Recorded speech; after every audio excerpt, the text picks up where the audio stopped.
Remember last night when I suggested we needed more calm and less hysteria in the pandemic debate? I was talking then about the reopening of hotel quarantine in Victoria, which is a very good thing, of course. And I said there's every likelihood at some stage, though, that there'll be a cross-infection. It's happened in every state, in every system, every establishment of hotel quarantine. And what we don't need is panic, hysteria and lockdowns and border closures and all the rest of it. If this happens, we need calm competency, manage the virus, control the outbreaks, get on with life. I've been on about this for a year now, of course. This disease, this virus, this coronavirus is not Ebola. We were supposed to be about flattening the curve, be sensible, be like New South Wales. Anyway, of course, the media and politics is in full panic, hysteria and overreaction again over the AstraZeneca vaccine now. The Prime Minister called an unusual late-night press conference last night to tell the country about new advice, saying that if you're under 50, you should talk to your doctor about the risk of blood clots with this vaccine. It is a low risk. But as we discussed on the show yesterday, the point is that the risk of COVID is so tiny for those people, for people who are healthy and under 50, that people should talk to their doctors about weighing up one infinitesimal risk against another that's even smaller. But you know the pandemic, you know politics, you know the media.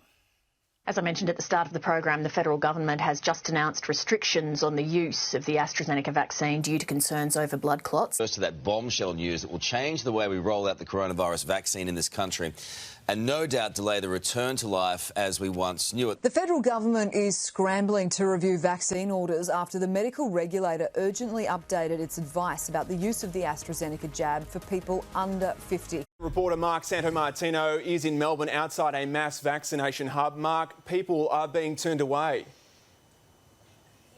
We were expecting a little confusion given how late the change in advice came last night, Dougal, but anyone under the age of 50 is simply being turned away at mass vaccination clinics here in the city of Melbourne. Look, here's the thing that comes from all the expert advice we share with you here on this program and elsewhere. If you're under 50 and in normal health, you don't need the vaccine except for the public health benefits. If you're under 50 and in normal health, you aren't even on the list to get the vaccine unless you're a frontline worker or the like for many, many weeks to come. And if you're under 50 and in normal health, you can still have the vaccine eventually. Just talk to the doctor and discuss the risks.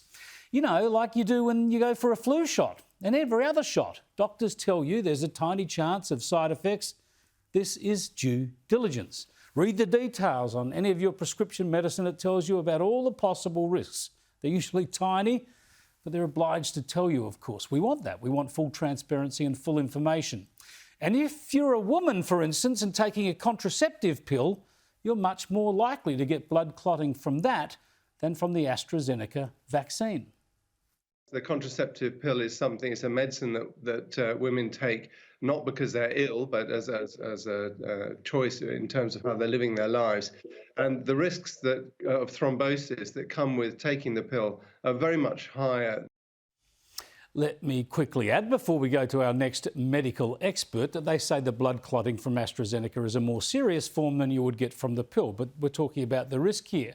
And indeed, let's be gender inclusive. And if you're a man or a woman and you've ever taken a long flight, you've exposed yourself to a much higher risk of blood clotting.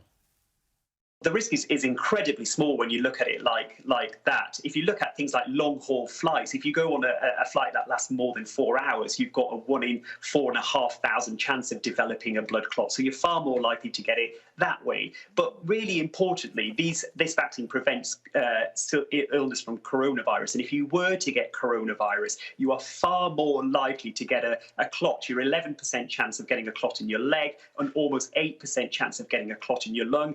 And if you were to end up in ICU, which again this vaccine helps prevent, you've got a 23% chance of getting a clot overall. So the risk from getting a clot from coronavirus is far higher than from the vaccine.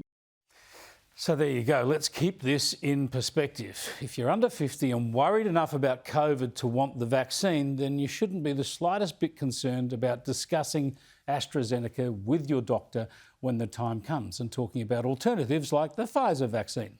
Some of the state governments had a bit of the jitters today as they made sure to build this into this new advice, the latest advice, into their consent systems and forms. But essentially, the Australian rollout continues, with a doubling of the order for the Pfizer vaccine, increasing our options, especially later this year. But of course, there is a lot of politics in all of this. It's very clear that Scott Morrison has got this wrong. The rollout of the vaccine is a debacle.